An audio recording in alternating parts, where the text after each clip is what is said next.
Hello everyone, I am Khushboo टाग and welcome to all of you आपका अपना channel शिक्षा मिशन। तो आज अपन देखेंगे ऑब्लिक कोलिजन। ऑब्लिक कोलिजन क्या होता है? इससे पहले अपन ने देखा था इलास्टिक कोलिजन और इन इलास्टिक कोलिजन। अब इलास्टिक और इन इलास्टिक कोलिजन को भी अपन ने दो तरह के डिवाइड कर रखा है। एक होता है हेड ऑन कोलिजन और एक होता है oblique collision. Head on collision के अपन ने न्यूमेरिकल क्वेश्चन किए थे। अब आज डिस्कस करेंगे अपन ऑब्लिक कोलिजन के न्यूमेरिकल क्वेश्चन किस तरीके से सॉल्व करते हैं। तो पहले अपन देख लेते कि ऑब्लिक कोलिजन होता क्या है। सबसे पहले अपन देखते हैं head on collision. Head on collision में क्या है? अब यहाँ पे अपन देख रहे हैं अपने पास में दो ऑब्जेक्ट है। एक ऑब्जेक्ट का मास है m1 और दूसरे ऑब्जेक्ट का मास है m2। ये u1 वेलोसिटी से और ये u2 वेलोसिटी से आगे की तरफ जा रहे हैं। फर्स्ट ऑब्जेक्ट की वेलोसिटी सेकंड ऑब्जेक्ट की वेलोसिटी से ज्यादा होगी तो दोनों के बीच में आपस में टक्कर होगी और टक्कर होने के बाद में वापस वो सीधी लाइन में चले जाएंगे। मतलब जिस पॉइंट पे वो आपस में टकराते हैं उस पॉइंट के अलोंग ही वो वापस चले जाएंगे, तो वो होता है हेड ऑन कोलिजन। अब देखते हैं यहाँ पे जो m1 और m2 है दोनों आपस में टकराएंगे। यहाँ पे इनकी टक्कर होती है, तो जहाँ पे टक्कर होती है, जिस पॉइंट पे टक्कर होती है उस पॉइंट से अपन परपेंडिकुलर ड्रॉ करते हैं दोनों ऑब्जेक्ट पे।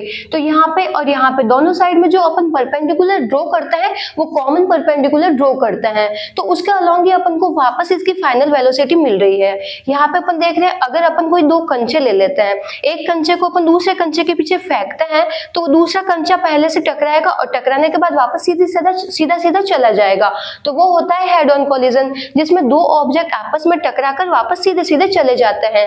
जिस पॉइंट पे उनकी टक्कर होती है उस पॉइंट के अलोंग ही चले जाते हैं, तो वो होता है हेड ऑन कोलिजन। अब बात करते हैं ऑब्लिक कोलिजन। ऑब्लिक कोलिजन में दो ऑब्जेक्ट अलग अलग वेलोसिटी से आएंगे और आने के बाद में वो जिस पॉइंट से टकराएंगे उस पॉइंट से कुछ एंगल बना लेंगे। एंगल बना के कुछ मतलब एक ने एंगल बना लिया थीटा और दूसरे ने बना लिया अल्फा। मतलब जिस पॉइंट पे वो टकरा रहे हैं उस पॉइंट के अलोंग उनकी वेलोसिटी नहीं मिलती है, उस पॉइंट से कुछ एंगल पे उनकी वेलोसिटी मिलती है, तो वो होता है ऑब्लिक कोलिजन। फॉर एग्जांपल अपन जब कैरम खेलते हैं तो अपन देखते हैं कैरम की गोटी को जब अपन मारते हैं तो कैरम की गोटी आपस में जाती है, टकराती है और टकराने के बाद में जिस पॉइंट पे टकराती है उस पॉइंट से वो कुछ एंगल पे चली जाती है, तो वो होता है ऑब्लिक कोलिजन। अब यहाँ पे अपन देख रहे हैं डायग्राम में एक ऑब्जेक्ट है उसका मास है m1, दूसरा ऑब्जेक्ट है उसका मास है m2।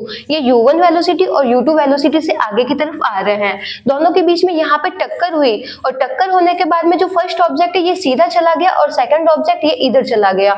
तो इस तरीके से अपन देख रहे हैं यहाँ पे इनकी टक्कर होती है, तो जहाँ पे टक्कर होती है वहां पे अपन कॉमन नॉर्मल ड्रॉ करते हैं। तो कॉमन नॉर्मल अपन ड्रॉ करते हैं उसी को अपन बोलते हैं लाइन ऑफ इम्पैक्ट। तो लाइन ऑफ इम्पैक्ट के अलोंग अपन को इसकी वेलोसिटी नहीं मिल रही है।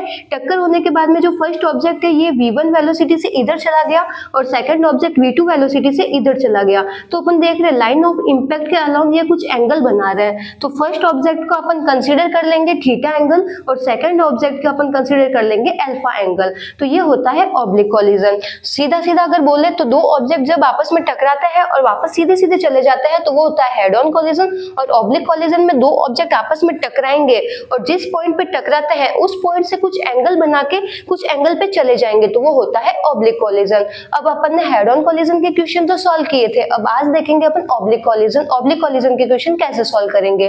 तो पहले तो अपन देखते हैं line of impact. Line of impact क्या होता है? जहां पे दो बॉडी आपस में टकराती है, जिस पॉइंट पे टकराती है उस पॉइंट पे अपन कॉमन नॉर्मल ड्रॉ करते हैं, उसी को अपन बोलते हैं लाइन ऑफ इम्पैक्ट। अब यहाँ पे देख रहे हैं यहाँ पे दोनों के बीच में टक्कर हो रही है इस पॉइंट पे, तो इस पॉइंट से मैंने कॉमन नॉर्मल ड्रॉ की और अपन को इसकी फाइनल वेलोसिटी भी इसके अलोंग ही मिल रही है, तो ये तो है हेड ऑन कोलिजन। अब यहाँ पे देख रहे हैं यहाँ पे दोनों ऑब्जेक्ट आपस में इस पॉइंट पे टकरा रहे हैं और इस पॉइंट पे अपन कॉमन नॉर्मल को ड्रॉ कर रहे हैं। फिर अपन देख रहे हैं जो फर्स्ट ऑब्जेक्ट और सेकंड ऑब्जेक्ट की वेलोसिटी अपन को इस लाइन से कुछ एंगल पे मिल रही है, तो ये है ऑब्लिक कोलिजन। इसमें अपन को velocity along line of impact मिलती है और इसमें अपन को velocity are at some angle to line of impact. Line of impact से कुछ एंगल बना लेगी और फिर अपन को वेलोसिटी मिलेगी। अब यहाँ पे देख रहे हैं कि अपन किस तरीके से सॉल्व करेंगे न्यूमेरिकल क्वेश्चन। तो इसमें फर्स्ट पॉइंट है conservation of momentum along line of impact. अपन देखते हैं अगर किसी भी तरीके का कोलिजन हो, इलास्टिक हो या इन इलास्टिक हो, हेड ऑन हो या ऑब्लिक हो, उसमें हमेशा मोमेंटम तो कंजर्व रहता है। तो फर्स्ट पॉइंट तो ये है मोमेंटम हमेशा कंजर्व रहेगा, लेकिन कंजर्व कहाँ पे रहेगा? लाइन ऑफ इम्पैक्ट के अलोंग। लाइन ऑफ इम्पैक्ट के अलोंग जो मोमेंटम है वो कंजर्व रहेगा। अभी इसको आगे देख लेंगे लाइन ऑफ इम्पैक्ट के अलोंग कैसे रहेगा। सेकंड पॉइंट है component of velocity of each body perpendicular to line of impact remain same. अब इसमें बोल रहे हैं जो वेलोसिटी वेक्टर क्वांटिटी है, तो एक बार अपन इसका कंपोनेंट ले लेंगे x डायरेक्शन में और एक बार ले लेंगे y डायरेक्शन में। तो जो लाइन ऑफ इंपैक्ट के अलोंग वेलोसिटी है उसका तो मोमेंटम कंजर्व रहता है, और जो वेलोसिटी अपन को लाइन ऑफ इंपैक्ट के परपेंडिकुलर मिल रही है, मतलब u1 sin थीटा और u2 sin अल्फा, ये जो रहेगी वेलोसिटी, ये क्या रहेगी, कांस्टेंट रहेगी, ये चेंज नहीं रहेगी। फिर देखते हैं तीसरा, we will consider final velocity along line of impact. अब यहाँ पे न्यूमेरिकल क्वेश्चन सॉल्व करने के लिए अपन ले रहे हैं कि कॉलिजन होने के बाद में जो फर्स्ट ऑब्जेक्ट और सेकंड ऑब्जेक्ट v1 और v2 वेलोसिटी से जाएंगे वो लाइन ऑफ इंपैक्ट के अलोंग जाएंगे। यहाँ पे अपन इसको लगा के न्यूमेरिकल क्वेश्चन सॉल्व करेंगे। तो यहाँ पे अपन ने 3 पॉइंट देखे हैं, मोमेंटम को अपन को कंजर्व करना है और किसके अलोंग करना है, लाइन ऑफ इंपैक्ट के अलोंग मोमेंटम को कंजर्व करना है। अब लाइन ऑफ इंपैक्ट के अलोंग अपन को वेलोसिटी क्या मिल रही है, फर्स्ट की u1 cos थीटा, और लाइन ऑफ इंपैक्ट के अलोंग अपन को सेकंड की वेलोसिटी क्या मिल रही है, u2 cos अल्फा। तो यहाँ पे मोमेंटम क्या हो जाएगा, m1 u1 cos theta, first का मोमेंटम ये हो गया, और सेकंड का मोमेंटम अपन को मिलेगा m2 u2 cos अल्फा। ये मोमेंटम और कॉलिजन होने के बाद momentum m1 v1 plus m2 v2, ये अपन को क्या मिलेगा, कंजर्व मिलेगा। सेकंड पॉइंट है, जो वेलोसिटी अपन को लाइन ऑफ इंपैक्ट के परपेंडिकुलर मिलेगी, मतलब ये u1 sin थीटा और u2 sin अल्फा, ये वेलोसिटी अपन को क्या मिलेगी, कांस्टेंट रहेगी, ये चेंज नहीं होगी। और तीसरा अपन ने देख ही लिया कि जो फाइनल वेलोसिटी अपन लेंगे वो किसके अलोंग लेंगे, लाइन ऑफ इंपैक्ट के अलोंग लेंगे।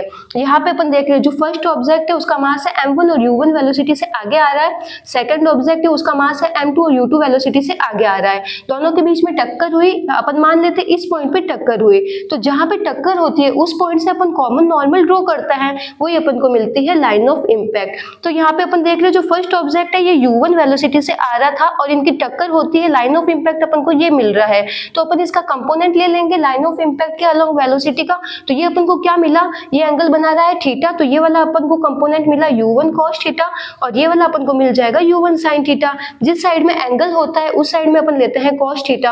अब इसी तरीके के इसी से इसका भी देख लेंगे u2, तो इसका अपन को इस साइड में क्या मिला, u2 cos अल्फा, और इसके परपेंडिकुलर अपन को मिल गया u2 sin अल्फा। तो पहले जिसको ये नोट डाउन करना है नोट डाउन कर लो, फिर अपन देखते हैं कंजर्वेशन ऑफ मोमेंटम।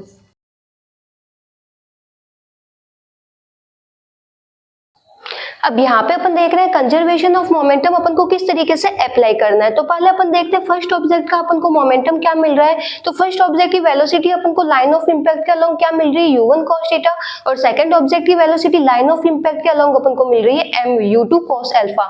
तो फर्स्ट ऑब्जेक्ट का मोमेंटम क्या हो गया, m1 u1 cos थीटा, और सेकंड ऑब्जेक्ट का मोमेंटम अपन को मिल गया m2 u2 cos अल्फा। तो टक्कर होने के पहले अपन को मोमेंटम क्या मिलता है, इक्वल मिलता है m1 u1 cos theta plus m2 u2 cos alpha. ये तो है टक्कर होने से पहले का मोमेंटम। टक्कर होने के बाद में फर्स्ट ऑब्जेक्ट v1 वेलोसिटी से और सेकंड ऑब्जेक्ट v2 वेलोसिटी से लाइन ऑफ इंपैक्ट के अलोंग जा रहे हैं, तो टक्कर होने के बाद मोमेंटम क्या मिला अपन को, m1 v1 plus m2 v2। तो ये ऐसे अपन लगाएंगे कंजर्वेशन ऑफ मोमेंटम। अब यहाँ पे अपन ने m1 u1 plus m2 u2 ना लिख के क्या लिखा है अपन ने, m1 u1 cos theta plus m2 u2 cos alpha. यहाँ पे अपन ने u1 cos थीटा और u2 cos अल्फा इसलिए लिख लिया है क्योंकि अपन कौन सी वेलोसिटी को कंसीडर कर रहे हैं, लाइन ऑफ इंपैक्ट के अलोंग की वेलोसिटी को कंसीडर कर रहे हैं, इसलिए अपन यहाँ पे u1 ना लेके u1 cos थीटा लिया है, u2 ना लेके अपन ने u2 cos अल्फा लिया है। अब आगे देखते हैं कोफिशिएंट ऑफ रेस्टिट्यूशन। तो कोफिशिएंट ऑफ रेस्टिट्यूशन क्या हो रहा होता है, दो ऑब्जेक्ट आपस में टकराते हैं और टक्कर होने के बाद उसकी रिलेटिव वेलोसिटी क्या है और टक्कर होने से पहले उनकी रिलेटिव वेलोसिटी क्या है, उसका रेशियो होता है कोफिशिएंट ऑफ रेस्टिट्यूशन। तो टक्कर होने के बाद में अपन को वेलोसिटी क्या मिलती है, v2 माइनस v1, और टक्कर होने से पहले अपन को रिलेटिव वेलोसिटी मिलती है u1 माइनस u2। तो E is equal to v2 minus v1 और u1 माइनस u2। v2 और v1 तो सेम ही है, लेकिन यहाँ पे u1 और u2 चेंज हो गए हैं क्योंकि अपन u1 और u2 अपन कौन से ले रहे हैं, लाइन ऑफ इंपैक्ट के अलोंग ले रहे हैं। तो u1 ना कंसीडर करके अपन लाइन ऑफ इंपैक्ट के अलोंग की वेलोसिटी लेंगे u1 cos थीटा और u2 cos अल्फा। तो अपन को E क्या मिल रहा है, v2 minus v1 upon u1 cos theta minus u2 cos alpha. अब E की वैल्यू जब जीरो होती है तो अपन क्या बोलते हैं, परफेक्टली इनइलास्टिक कोलिजन है।